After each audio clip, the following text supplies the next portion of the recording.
नमस्कार दोस्तों, आज से हम लोग एनवायरमेंटल लॉ के लेक्चर्स शुरू करने जा रहे हैं। सबसे पहले लेक्चर में हम लोग eco mark and eco labelling scheme इस टॉपिक के ऊपर डिस्कशन करेंगे।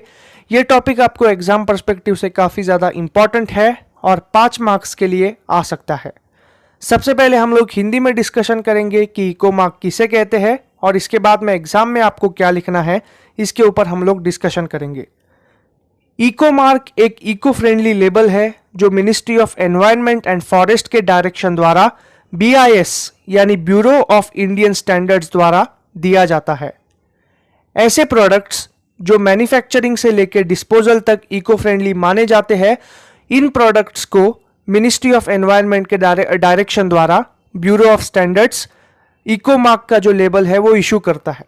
बेसिकली जो इको फ्रेंडली प्रोडक्ट है उनको इको मार्क लगाया जाता है। इको मार्क एक ऐसा लोगो है जिसमें ग्रीन कलर का अर्दन पॉट शामिल है।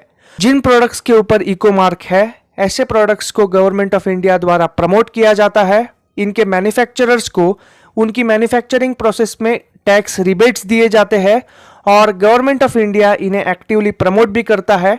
एट प्रेजेंट टोटल 17 प्रोडक्ट की कैटेगरीज है जिनके ऊपर इको मार्क लगाया गया है। आप इसके ऊपर ऑनलाइन रिसर्च भी कर सकते हैं।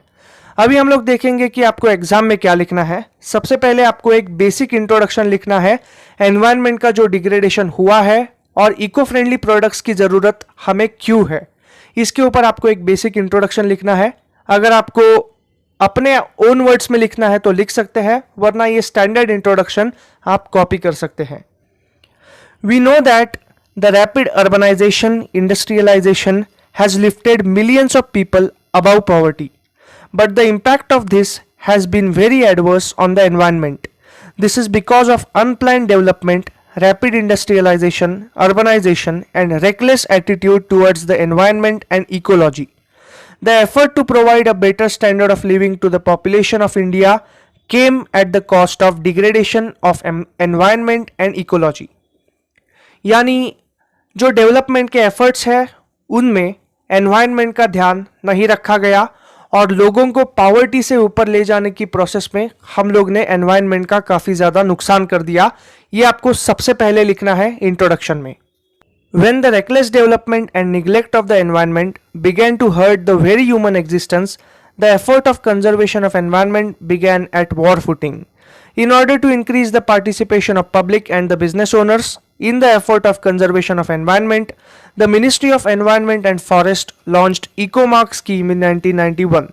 EcoMark scheme was launched by the Government of India to increase the consumer awareness of eco-friendly goods. सबसे पहले तो ये EcoMark का ऑब्जेक्टिव है। इसके बाद में if a consumer product is environment friendly at every stage, then the scheme allows a special logo and tax rebate and other incentives to the manufacturers of those goods.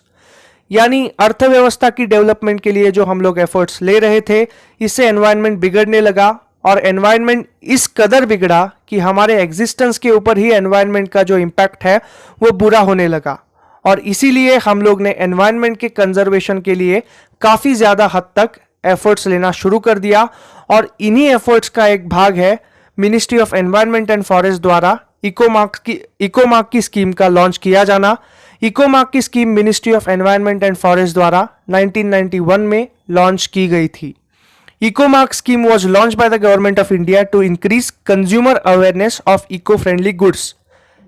Ecomark scheme के objective में आप इसे लिख सकते हैं, if a consumer product is environment friendly at every stage. Eight every stage ये keyword है वो काफ़ी ज़्यादा इंपॉर्टेंट है। जब आप एग्जाम में आंसर लिखेंगे तो एट एवरी स्टेज इन 3 वर्ड्स को आप हाईलाइट कर देना और बोल्ड लेटर्स में लिख देना। Then the scheme allows a special logo and tax rebate and other incentives to the manufacturers of those goods.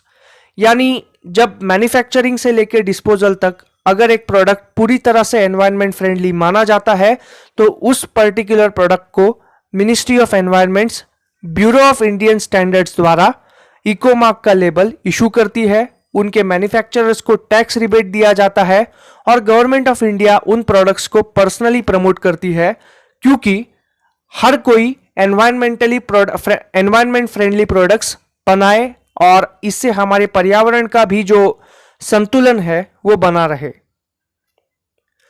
अभी हम लोग देखते हैं इको मार्क एक्चुअली में है क्या। Eco mark is a certification mark issued by the bureau of Indian standards BIS for the products which are ecologically safe and adheres to the standards prescribed by the BIS। Eco mark का ये actual definition है और आप इसे word to word लिख देना। It was first issued in 1991 by a resolution. It is issued by the Ministry of Environment and Forest. Products that meet the prescribed environmental criteria as well as qualify for the standards set by the BIS will be issued the eco mark label. The concept of eco-labeling is to encourage the introduction of environment-friendly commodities in the market. Any product which is eco-friendly from the stage of manufacturing to the disposal of the product is labeled as eco-mark। ये जो definition है, सबसे पहले आप इसे word to word लिखना। इसके बाद में एनवायरनमेंट की जो मिनिस्ट्री है यानी पर्यावरण एवं वन मंत्रालय द्वारा 1991 में एक रेजोल्यूशन पास किया था।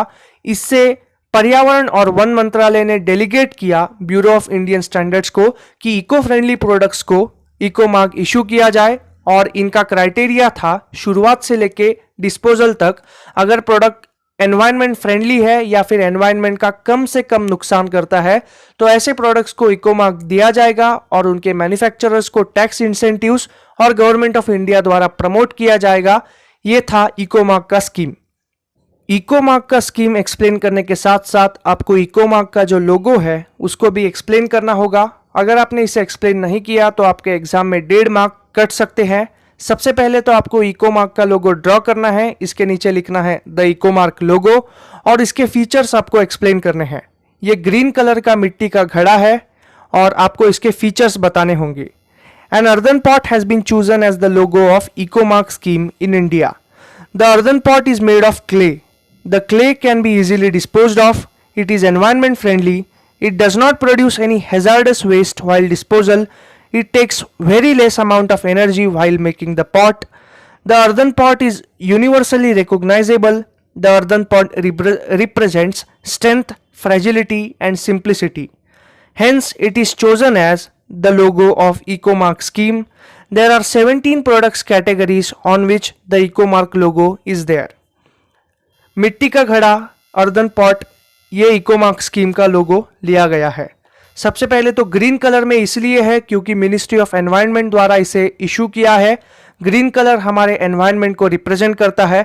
इसके बाद में अर्दन पॉट इसीलिए लिया है क्योंकि हमारे ट्रेडिशनल जो रूट्स है उनको ये रिप्रेजेंट करता है और इंडिया में या फिर यूनिवर्सली भी अर्दन पॉट रिकॉग्नाइजेबल है। हर कोई अर्दन पॉट क्या है उसे जानता है। इसी के साथ साथ अर्दन पॉट मिट्टी से बना है, इसीलिए इसे आसानी से डिस्पोज भी किया जाता है और डिस्पोजल करते वक्त कोई हैजार्डस वेस्ट जैसा कि chemical waste, radioactive waste, ऐसे वेस्ट अर्दन पॉट नहीं एग्जर्ट करता, इसीलिए भी अर्दन पॉट के लोगों को लिया है। इसी के साथ साथ मिनिस्ट्री ऑफ एनवायरनमेंट ने कहा है कि ये स्ट्रेंथ, सिंप्लिसिटी और फ्रेजिलिटी को रिप्रेजेंट करता है। स्ट्रेंथ यानी ताकत, फ्रेजिलिटी यानी कोमलता और सिंप्लिसिटी यानी जो सादेपन, ये तीन चीजें रिप्रेजेंट करता है और इसीलिए भी अर्दन पॉट का इको मार्क स्कीम का लोगो होना ये परफेक्ट एग्जाम्पल माना जाता है।